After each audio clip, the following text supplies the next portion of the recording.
Assalamualaikum warahmatullahi wabarakatuh. Anak-anakku sekalian, marilah kita belajar yaitu Al-Quran Hadis ya. Al-Quran Hadis ini yaitu insya Allah kita akan mempelajarinya tentang pemahaman Al-Quran. Apa sih Al-Quran itu? Untuk apa sih Al-Quran itu? Apakah ada fungsinya untuk kehidupan kita sehari-hari? Bagaimana sih mengaplikasikan Al-Quran hidup kita secara Al-Qurani kayak gitu ya. Jadi di sini nih kita akan mempelajari itu gitu ya. Memahami tentang Al-Qur'an. Jadi Al-Qur'an itu adalah wahyu, merupakan wahyu dari Allah yang menjadi mukjizat terbesar Nabi Muhammad.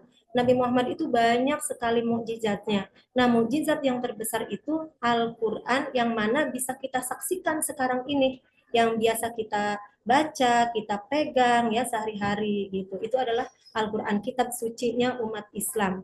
Nah, kemudian apalagi di sini, menurut bahasa berasal dari bahasa Arab, Al-Quran itu ya benar sekali, ya yaitu kosakatanya dari bahasa Arab.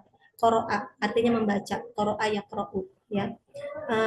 Sebagaimana disebutkan dalam Al-Quran, yaitu dalam surat Al-Qiyamah ayat 17 sampai 18. Kemudian Al-Quran itu ternyata banyak sekali namanya gitu. Nggak usah Al-Quran, kadang kita juga nih namanya contohnya Udoh Mafudoh. Kadang ada yang manggil Udoh, ada yang manggilnya Pupu, ada yang manggilnya Ai. Ternyata kita juga banyak namanya gitu ya. Nah begitu juga Al-Quran. Nabi Muhammad juga banyak nama. Ada yang mengatakan Toha, Yasin gitu ya. Itu adalah nama-nama Nabi Muhammad. Dan juga Allah juga punya nama-nama yang banyak sekali sebutannya. Ternyata Al-Quran juga sama loh, gitu ya. Al-Quran ini mempunyai 55 nama. Bahkan dalam ensiklopedia Islam untuk pelajar disebutkan ada 78 nama-nama bagi kitab suci Al-Quran. Apa saja sih nama-nama tersebut? Nama-nama tersebut adalah di sini yaitu Al-Burhan. Apa sih artinya Al-Burhan? Yaitu bukti, bukti kebenaran gitu ya. Bahwa Al-Quran ini salah satunya namanya Al-Burhan. Bahkan ada loh umat Islam punya anak laki-laki namanya Burhan gitu ya, Burhanuddin, bahkan menjadi kiai besar ya, alhamdulillah barokahnya mengambil dari nama Burhan. Kemudian apalagi sih namanya Al-Quran itu disebutkan di sini yaitu Alkitab. Artinya salah satu nama bagi kitab suci Al-Quran ya, apalagi dalam surat Al-Baqarah biasa kita bacakan Zalikal kitabul la raiba fih. Itulah Alkitab yang tidak ada keraguan di dalamnya. Al-Quran itu disebutkan Alkitab, tidak ada keraguan di dalamnya. Nggak usah ragu lagi hukum-hukum dalam Al-Quran. Kita harus percaya sepenuhnya. Nggak ada kebohongan Al-Quran itu. Karena memang Al-Quran itu bukan ciptaan manusia, bukan bikinan Nabi Muhammad. Justru Allah sendirilah yang kalamullah disebutnya, yaitu ucapan Allah. Selanjutnya di sini ada C, D, dan E, yaitu Al-Furqan ya. Artinya pembeda. Pembeda apa? Pembeda antara hak dan batil. Al-Quran itu ya benar, di dalam itu menjelaskan tentang hak-hak, tentang kebatilan juga ya. Dan juga Al-Quran itu disebut az-zikr, artinya pemberi peringatan, peringatan bagi orang-orang ya yang berbuat maksiat gitu ya, kabar gembira buat orang-orang yang melakukan taat gitu. Kemudian ada at-tanzil yang artinya diturunkan. Memang Al-Quran ini diturunkan tidak secara sekaligus, tapi berangsur-angsur kepada Nabi Muhammad. Selanjutnya setelah kita memahami tentang Al-Quran, Al-Quran itu apa sih? Oh ternyata Al-Quran itu adalah kitab suci umat Islam ya, yang diturunkan secara berangsur-angsur, tadi sudah penjelasannya. Nah sekarang hadis, memang dalam pelajaran ini adalah Al-Quran hadis. Apa sih hadis itu? Mungkin yang baru tahu, yang apa ya, yang baru mendengar hadis, apa sih hadis itu? Nah ternyata hadis itu menurut bahasa Arab yaitu artinya baru. Memang hadis itu dari kosakata bahasa Arab. Ya, bisa diartikan dengan baru, muda, cerita, dan riwayat Nabi Muhammad. Tetapi menurut istilah sebagai berikut. Ada yang mengatakan segala perkataan Nabi, itu ucapan Nabi, itu adalah hadis yang harus kita ikutin. Perbuatan Nabi juga sama, jadi nggak ucapan aja. Walaupun Nabi nggak berkata, tapi Nabi berbuat pasti Nabi berbuat baiklah. Mustahil Nabi itu berbuat keburukan, dijaga oleh Allah. Itu termasuk hadis, harus kita ikutin. Dan hal ihwalnya, hal ihwal itu ya segala apa yang ada pada diri Nabi itu harus kita ikutin. gitu, keseharian di rumah tangganya, bersosial di masyarakatnya, gitu ya, harus kita ikutin. Sementara pada para ulama usul ialah katanya segala perkataan Nabi, berarti hampir sama seperti tadi ya, gitu ya. Segala perkataan Nabi Muhammad itu adalah hadis, perbuatannya sama dan takrirnya yang berkaitan dengan hukum syarat dan ketetapannya. Nabi itu kan apa namanya selalu menetapkan hukum gitu ya. Nah itu harus kita ikutin hukum-hukum yang sudah ditetapkan oleh Nabi Muhammad. Itu adalah hadis. Maka kita itu harus mengacu kepada Al-Quran dan hadis. Bagian-bagian hadis itu ternyata banyak loh. Hadis yang disandarkan kepada Nabi Muhammad SAW berupa perkataan, perbuatan, takrir maupun sifat beliau memiliki 3 bagian. Yang pertama yaitu sanad. Jadi dalam hadis itu ada yang namanya sanad. Sanad itu apa sih? Sanad itu di sini adalah silsilah orang-orang yang menghubungkan kepada matan hadis tersebut. Seperti kalau di dalam hadis itu biasanya ada kata hadasana menceritakan kepada kami, hadasana itu adalah sanad gitu ya. Jadi yang nama-nama orang yang apa nama-nama orang yang menceritakan tersebut. Contohnya di sini hadasana Abdullah bin Yusufa qolat. Nah, hadasana Abdullah Yusufa Abdullah bin Yusuf itu adalah sanad di situ ya. Kemudian selanjutnya bagian-bagian hadis itu adalah matan. Apa sih matan itu? Matan itu adalah perkataan yang disebutkan pada akhir sanad rawi.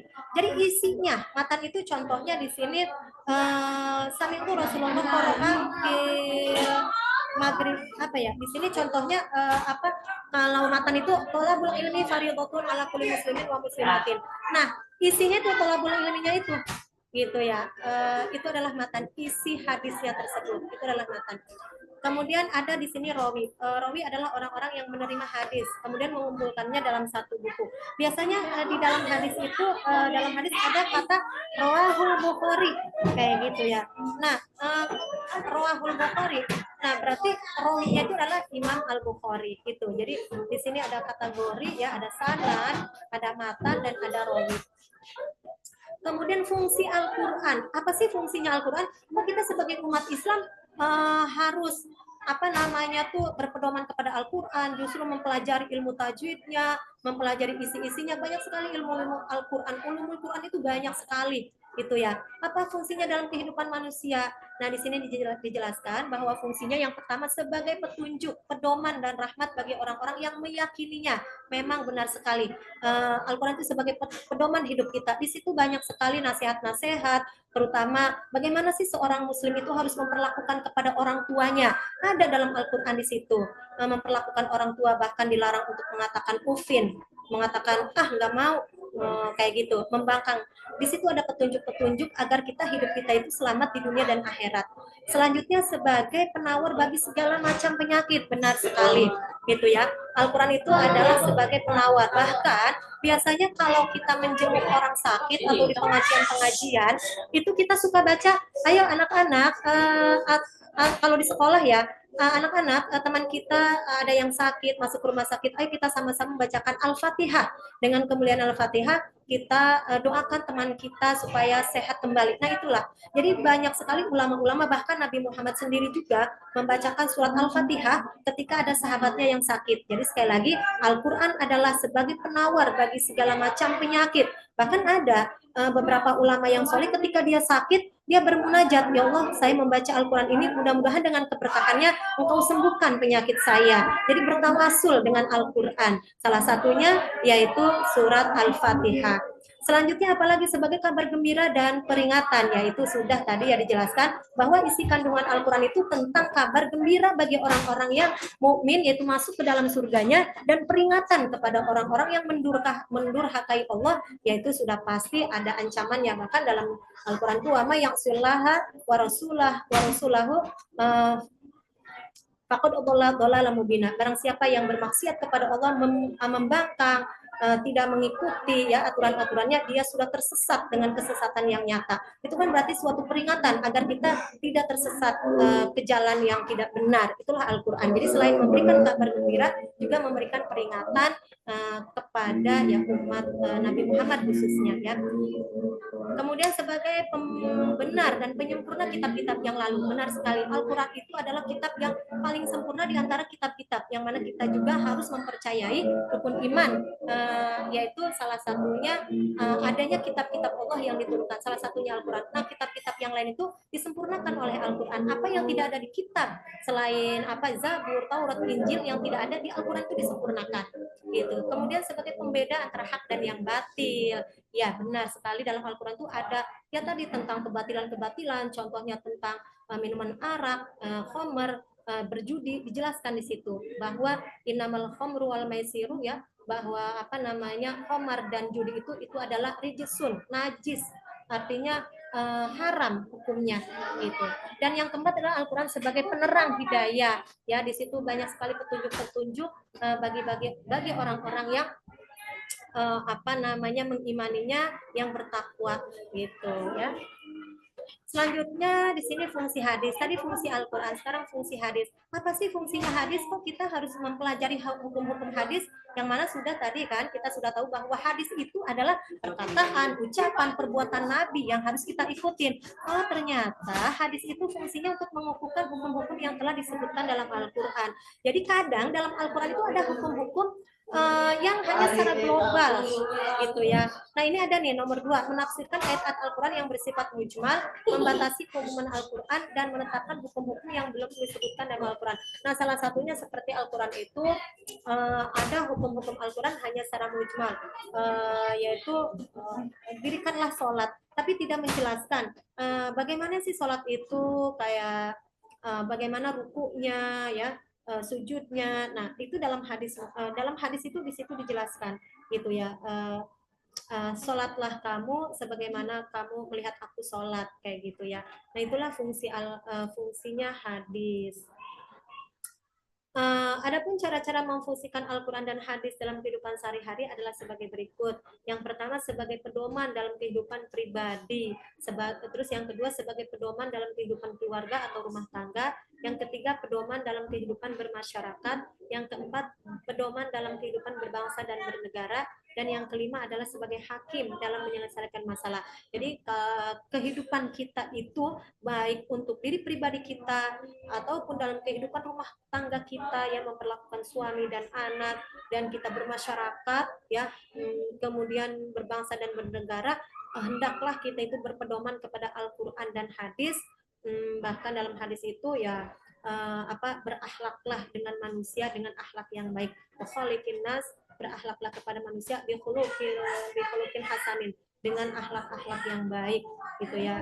Nah, itulah kita harus berpedoman kepada salah satunya yaitu hadis Nabi Muhammad Sallallahu Alaihi Wasallam. Ya, mungkin untuk penjelasannya sekian saja ya. Dari Ibu mohon maaf ya, dan terima kasih atas perhatiannya. Wassalamualaikum warahmatullahi wabarakatuh.